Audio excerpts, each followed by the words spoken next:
Muy bien, continuamos con la unidad número 4. Estamos revisando los alquenos y vamos a entrar a la parte de reactividad, que es la segunda parte de 4 de las presentaciones de la unidad número 4. Bien, antes de abordar directamente la reactividad de los alquenos, les presento lo que es la reactividad química en general. La reactividad en química orgánica, como ustedes saben, pues es el rompimiento y formación de enlaces para que se generen nuevas moléculas. Eso es de manera muy general lo que es la reactividad. Y esta está dada en general pues entre dos tipos de especies químicas, aquellas que tienen una alta densidad electrónica y aquellas que tienen una baja densidad electrónica. Básicamente, simplificándolo mucho, esta es la manera en la que se dan las reacciones. Los que tienen electrones reaccionan con los que les faltan electrones. ¿De qué manera se les denominan en química orgánica estos dos tipos de especies químicas? Pues se les denominan como electrófilos, que está aquí en azul, y nucleófilos, que lo tienen aquí en rojo. ¿Qué significa electrófilo? Pues significa que le gustan los electrones.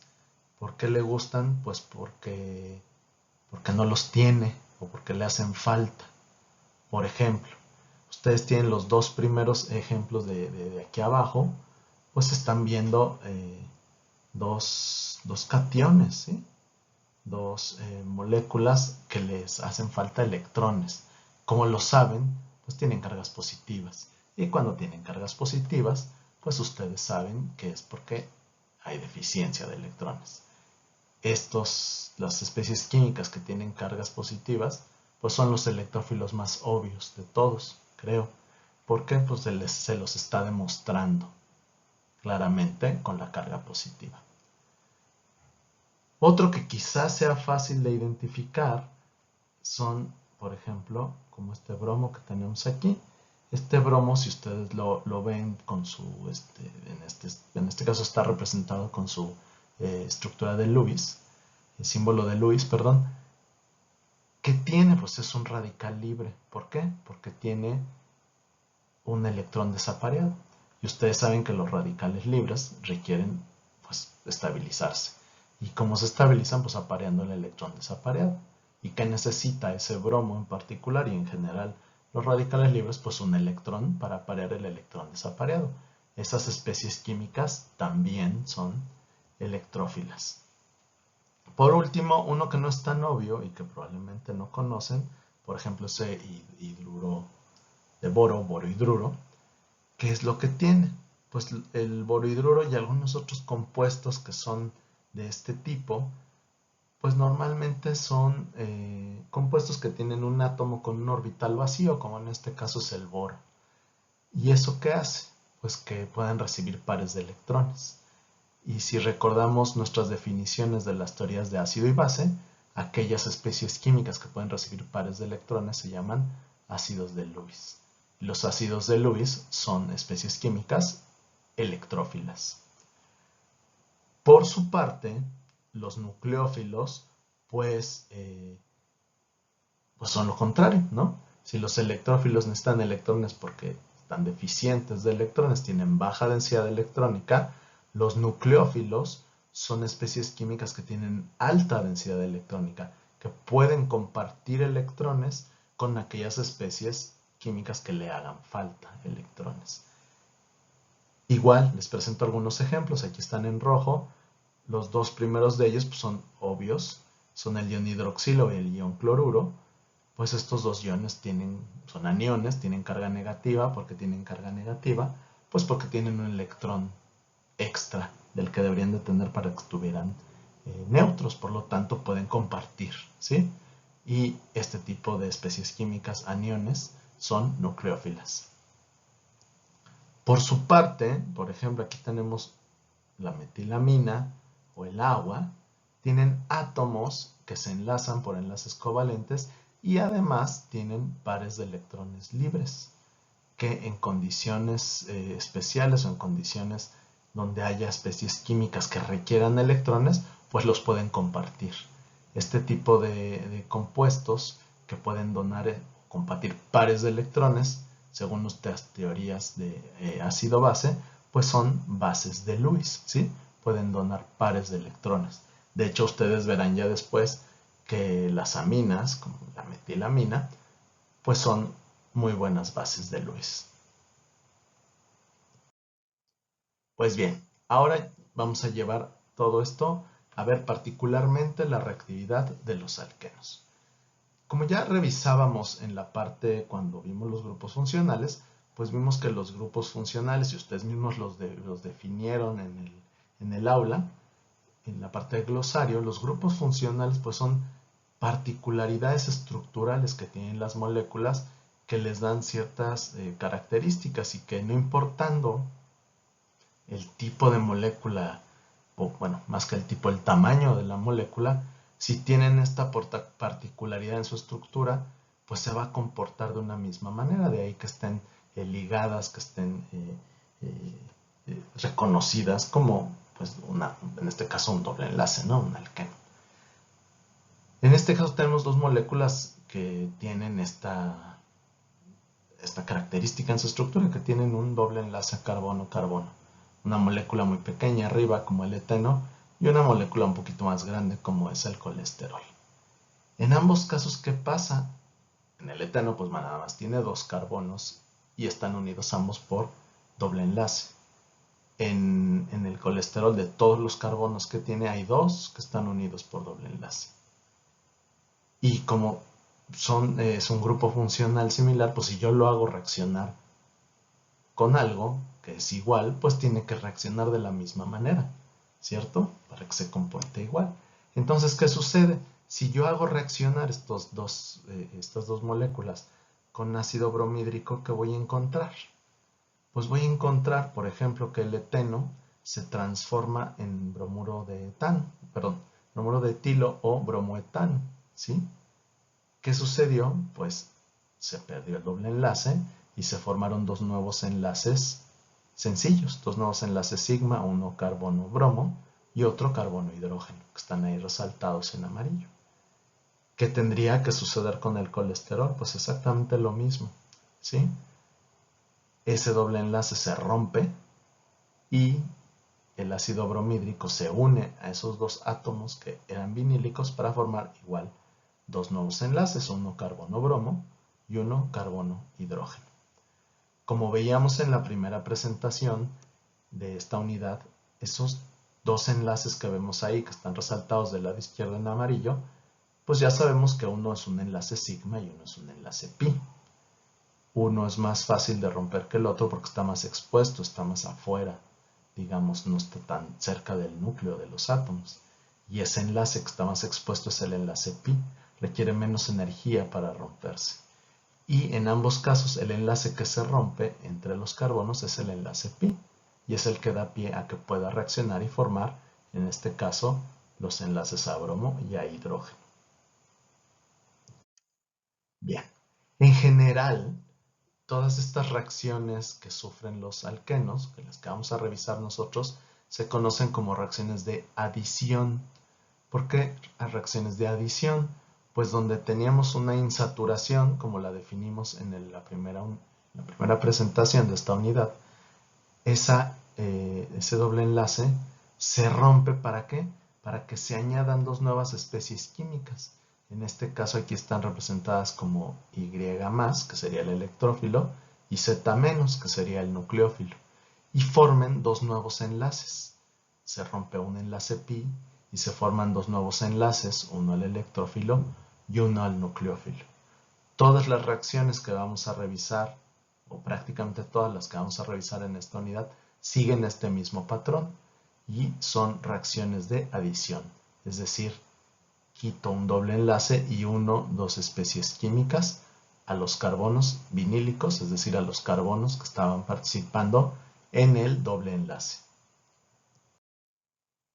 Por ejemplo, de nueva cuenta, yo tengo el eteno y está reaccionando con el ácido clorhídrico. ¿Qué es lo que sucede? Pues lo que yo les decía, reacción del que tiene electrones con el que no tiene electrones. Ustedes saben que el ácido clorhídrico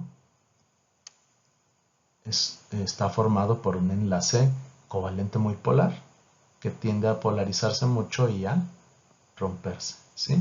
Se rompe, por supuesto, de manera heterolítica para formar dos iones, el ion cloruro y el protón, ¿verdad?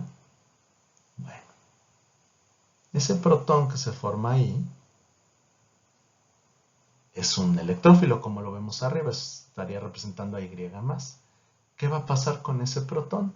Pues ese protón va a hacer que el doble enlace del eteno se rompa, ¿sí? Perdón que aquí no sale muy bien. Entonces, ese doble enlace del eteno en presencia de ese electrófilo, que es el H+, pues se va a romper y se va a romper igual, de manera heterolítica. ¿Qué sucede ahí? ¿Quién es el electrófilo? Pues evidentemente es H+. ¿Quién es el nucleófilo? Pues el que está dando los electrones.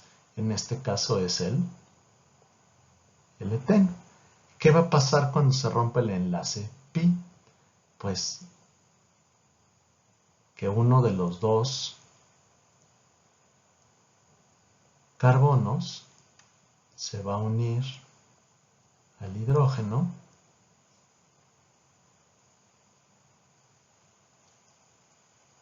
y otro de los carbonos se va a unir al electrófilo que estaba por ahí. Perdón, al hidrógeno, sí, perdón. ¿Y el otro qué le va a pasar?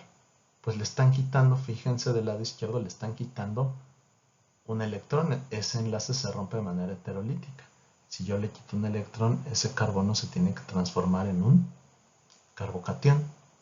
Y ese carbocatión es un electrófilo ahora, ¿sí? Requiere electrones. ¿Quién se los va a dar? Pues se los va a dar el cloruro que habíamos formado antes. El cloruro que habíamos formado antes tiene un electrón de más, pues ese se lo va a donar. ¿Y qué es lo que se va a formar? Pues el producto.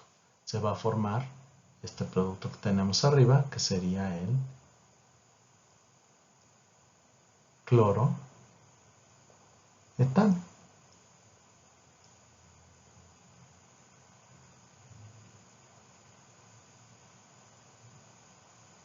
Y eso es lo que conocemos como un mecanismo de reacción. Ojo, las flechas son todas de rompimientos de enlaces heterolíticos, es decir, los dos electrones se están moviendo. Y vean que siempre, en todos los casos, las flechas están representando movimientos de electrones. ¿Y qué sucede? Pues si tenemos el 2,3 dimetilbutano o tenemos el ciclohexeno y lo hacemos reaccionar con otros hidrácidos, en este caso el ácido bromhídrico o el ácido yodhídrico, pues va a ocurrir lo mismo, una reacción de adición. Se va a romper el enlace pi, se va a unir el hidrógeno a uno de los dos carbonos que generará un carbocatión y ese hará un nuevo enlace con el bromo. ¿Cómo? Pues a través de especies químicas deficientes de electrones con especies químicas que pueden ceder electrones y van a seguir el mismo mecanismo de reacción. Pero esas moléculas que yo les mostré anteriormente son todas simétricas. ¿A qué me refiero? Se pueden unir a cualquiera de los dos carbonos, el hidrógeno y el halógeno que yo les mostraba. Y da igual, nos va a quedar el mismo producto, porque las moléculas eran asimétricas. Pero ¿qué va a pasar si el alqueno que yo les presento, en este caso el 2-metilpropeno, qué va a pasar? Pues no es simétrico. Tienen dos opciones, que se forme uno de estos dos productos que se pone. ¿Qué es lo que lo va a determinar? Pues el mecanismo de reacción nos va a ayudar a saber eso. ¿Cómo? Si yo pongo, por ejemplo, el 2-metil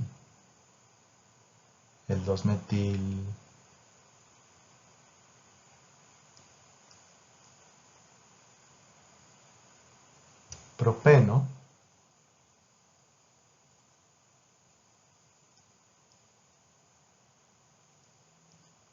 a reaccionar con el ácido clorhídrico, ¿qué es lo que va a suceder? Pues ya se lo pueden imaginar, ¿verdad? El ácido clorhídrico pues ya lo vamos a tener.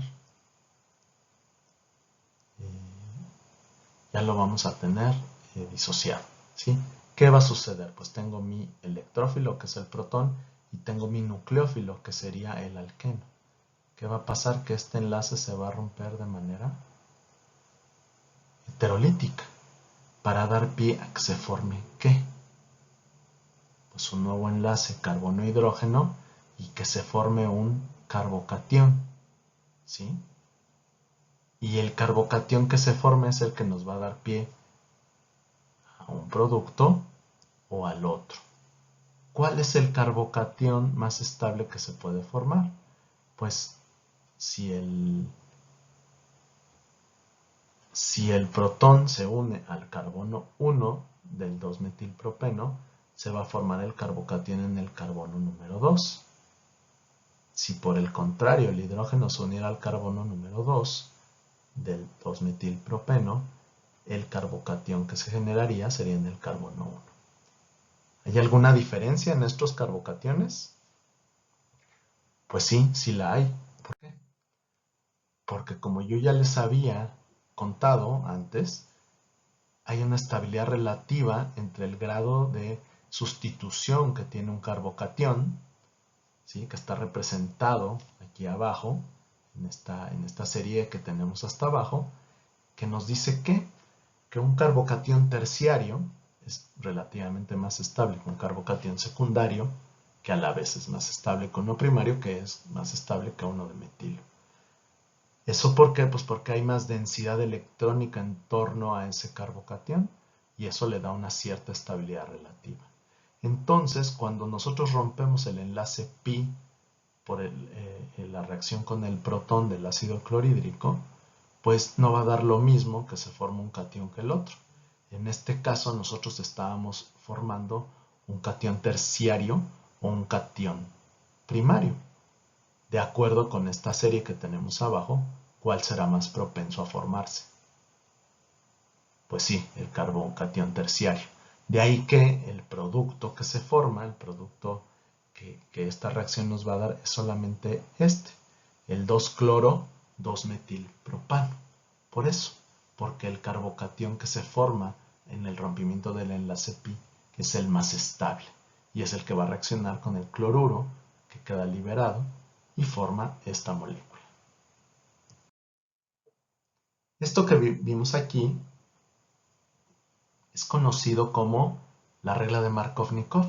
La regla que propuso este hombre dice a grandes rasgos que en una reacción de adición en la que hay presente un hidrógeno, el hidrógeno se va a ir al carbono vinílico que está menos sustituido.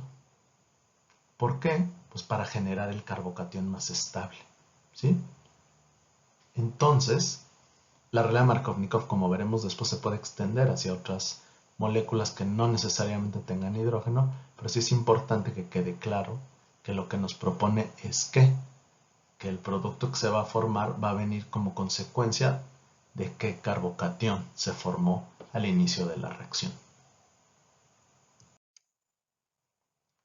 Bien, en este caso, pues tenemos más ejemplos de reacciones de adición.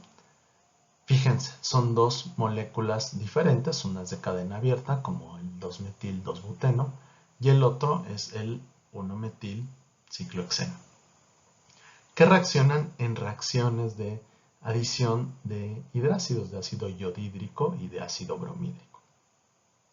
En el caso de estas dos reacciones particularmente, se generan o se producen, a la redundancia, dos productos, ¿sí?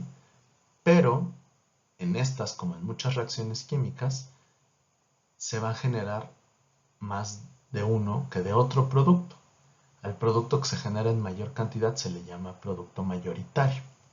Yo les pongo estos dos ejemplos para que lo veamos y expliquemos por qué, utilizando lo que les acabo de decir de la regla de Markovnikov.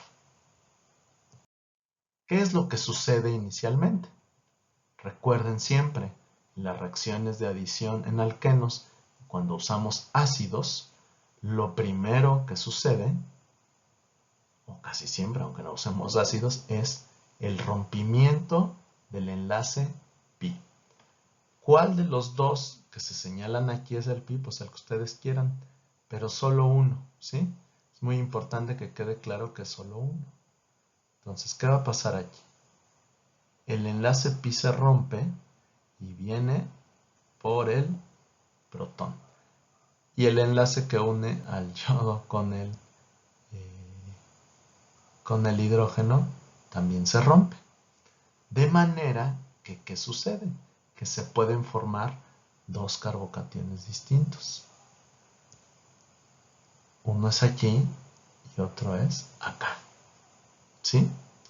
Abajo algo parecido, pues se rompe el enlace pi, viene por el hidrógeno y el enlace entre el hidrógeno y el bromo se rompe. Quizás no se ve muy bien, perdón, aquí por el sistema electrónico pero todos los rompimientos son heterolíticos, ¿sí? Recuerden, por pares, movimientos de pares de electrones. ¿Qué se forma abajo? Pues también se pueden formar dos carbocationes. Uno sobre el carbono 1 y otro sobre el carbono 2. En todos estos casos, pues se forman carbocationes. ¿Cuáles son más estables? Pues ustedes pueden ver que de los carbocationes que se forman de las estructuras de la derecha, pues son más estables los carbocationes terciarios, que son de las estructuras que están del lado, digamos, como al centro, ¿sí? Será más propenso a formar ese carbocatión que los que están a la derecha. ¿Por qué? Porque los de la derecha son secundarios. Y energéticamente están favorecidos los terciarios porque son relativamente más estables. Posteriormente, pues ya se une el yodo a cada uno de ellos, o el bromo, dependiendo de la reacción que nos estamos viendo. ¿Y qué nos da como consecuencia eso? Pues que de estas dos reacciones haya dos productos y uno de los productos se haga en mayor proporción que el otro. ¿Por qué? Pues por lo que vimos el paso anterior. Porque estos dos productos, el 2-yodo, 2-metilbutano y el 1-bromo, 1-metil-ciclohexano, están dados o se forman como consecuencia de la formación del carbocatión que es más estable, es decir, del carbocatión terciario. Como breviario cultural, estas reacciones, cuando hay la posibilidad de que un átomo, una especie química, se una a dos o a más carbonos, pero digamos que prefiere unirse a uno de ellos, se le llama regioselectividad. Finalmente, y para cerrar esta parte de la unidad número 4, les propongo que hagan los siguientes ejercicios. En el primero de ellos, les propongo aquí 6 moléculas que las hagan reaccionar con ácido bromhídrico, ¿sí? Así como lo estamos viendo. Únicamente les pido que dibujen los esquemas de reacción de cada una de esas 6 moléculas con el ácido bromhídrico. En ese esquema de reacción les pido me pongan los productos y los sustratos de dónde parten y los productos, o más bien el producto que es más susceptible de formarse, que es lo que acabamos de revisar. Y en el siguiente ejercicio, lo que les pido es ir un poco al revés. Yo aquí les estoy dando 4 productos. Y lo que quiero es que me propongan qué reactivos, qué sustratos les dan estos productos, ¿sí? Con las cosas que saben hasta ahora y que hemos revisado en esta presentación. Y de esta manera llegamos al final de la segunda presentación de la unidad número 4. Muchas gracias.